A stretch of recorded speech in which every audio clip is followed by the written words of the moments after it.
De nuevo, bienvenidos y bienvenidas al Colegio Cíclico Virtual. Entonces, el día de hoy vamos a hablar sobre algunas características de los gobiernos dictatoriales. Vamos a hablar un poco sobre qué son los gobiernos dictatoriales, ¿no? Entonces, bueno, a lo largo de la historia, los gobiernos dictatoriales han surgido en los más variados contextos. Entonces, podemos hablar de un ejemplo es que en cada país de América Latina han surgido diferentes gobiernos dictatoriales. Cuando existe una situación social o política que se percibe como desordenada, corrupta o anárquica, los grupos afines a los gobiernos dictatoriales justifican la idea de que hace falta orden. A partir de esa legitimación, algún sector generalmente militar aparece dispuesto a imponer el orden, incluso si eso significa derrocar una democracia legítima. Escenarios ideales para ellos son democracias débiles, poco aliados políticos y económicos, gobiernos de altos niveles de corrupción, gobiernos de pobre institucionalidad, las instituciones que acompañan el poder político no existen o funcionan de forma eficiente, periodos de guerra civil o polarización extrema en la política. Otra causa posible tiene que ver con la intromisión de potencias extranjeras, en este caso como los Estados Unidos en América Latina. Por ejemplo, a lo largo de la Guerra Fría, Estados Unidos y la Unión Soviética financiaron y promovieron regímenes brutales en los países del tercer mundo con tal de que favorecieran sus intereses. Entonces, digamos que a partir de ahí se va formando cómo los gobiernos dictatoriales se van creando. Las consecuencias de la instauración de un gobierno dictatorial son impredecibles. Habitualmente estos gobiernos son responsables de la pérdida masiva de vidas, la persecución, la tortura y silenciamiento. Incluso en los casos menos graves se ha observado la reducción de las libertades individuales y colectivas.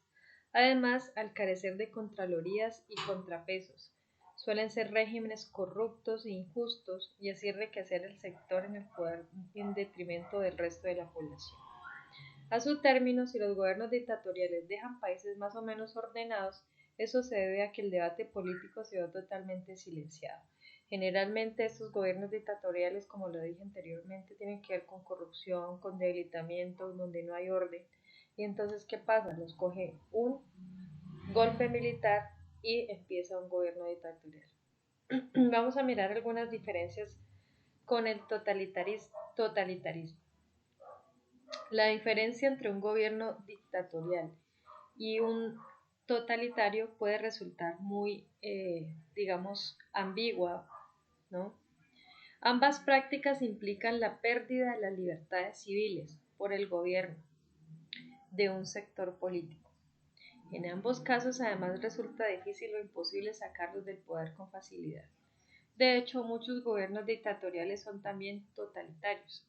¿Qué significa esto? Sin embargo, los gobiernos dictatoriales en algunos casos permiten ciertas libertades individuales o de conciencia, con tal de que no entorpezcan la hegemonía política. Entonces, un ejemplo de un gobierno, un ejemplo es que el gobierno dictatorial permite por lo menos dar la opinión, pero en este caso, algunos gobiernos dictatoriales utilizan la amenaza, la muerte, para callar a las personas que no están de acuerdo.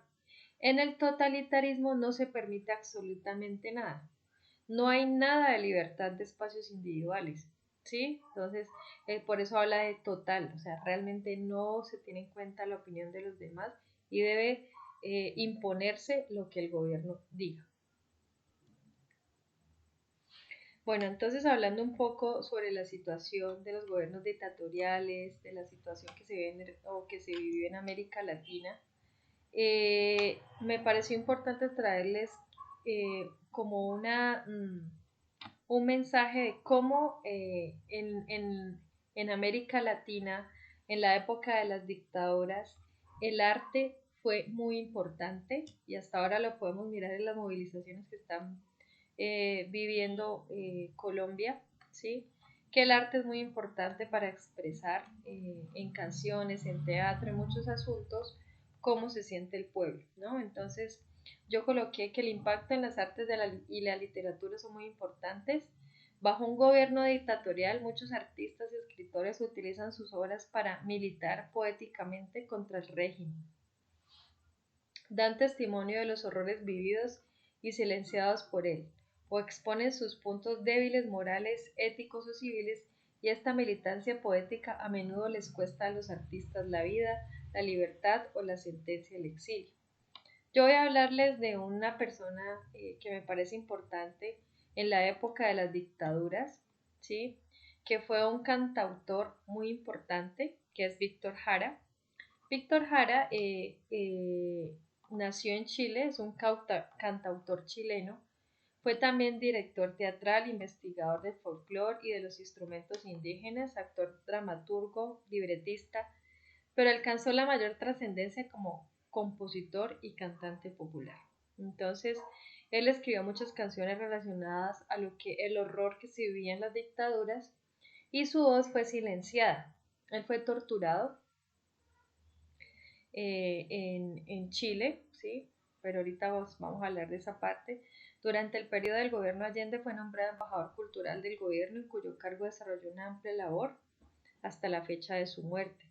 Estaba casado con la bailarina inglesa Julie Thorne, quien había sido profesora de expresión, y él era un fuerte comprometido en su entorno político. Su compromiso acabó costándole la vida tras el golpe de estado del general Augusto Pinochet. Acaeció el 11 de septiembre, murió en 1973 y se encerró con otros universitarios en la Universidad Técnica de Estado, en Santiago, para mostrar su repudio y voluntad de resistir. Sin embargo, el ejército tomó pronto las instalaciones y llevó prisionero a Jara al Estadio Chile, donde fue brutalmente torturado y asesinado el 16 de septiembre. Aquí coloqué un enlace para que lo miren, para que escuchen las canciones, los que puedan, y puedan observar cómo él escribió. Él escribió una canción que se llama El derecho a vivir en paz, para que la miren, de Víctor Jara, y básicamente sus letras las escribió en las épocas de la dictadura. Entonces, poder mostrar un poco cómo los jóvenes, a partir de esa situación problemática, hacen arte y de ese arte sacan canciones relacionadas al contexto político que está viviendo el país. Bueno, no siendo más, espero que hayamos entendido un poco algunas características de los golpes de Estado y qué son las dictaduras. Nos vemos en un próximo video. Que estén muy bien.